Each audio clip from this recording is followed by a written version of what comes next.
If you need to repair a hole in your wall that is larger than your thumb, but smaller than a 4-inch hole, you can repair it with a drywall patch and spackle compound. The tools you will need for this repair are a drywall spackle knife, a tub of drywall spackle, a self-adhesive drywall patch, a large sponge, and sandpaper or a sanding block.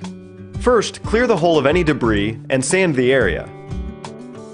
Then wipe the area with a dry sponge to clear off the dust.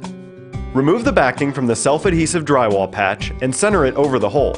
Make sure that when you adhere it to the wall, there is at least 1 inch of overage on every side of the hole. Take a good amount of spackle on your spackle knife and place it near the center of the patch. Carefully apply pressure so the spackle spreads from the center out, working towards each corner, then each side. Make sure spackle fills each hole of the patch. Continue covering the patch and feathering out the edges so that it's a smooth surface. Once the initial coat of spackle is applied, follow the manufacturer's instructions on drying time, and then sand with a fine-grade sandpaper or sanding block. Apply a second coat of spackle, feathering even further out from the patch. Again, allow the spackle to dry and sand the area. Once sanding is completed, allow the drywall spackle to cure for 24 hours. Once the spackle is cured, you are free to paint your wall, using primer first if necessary.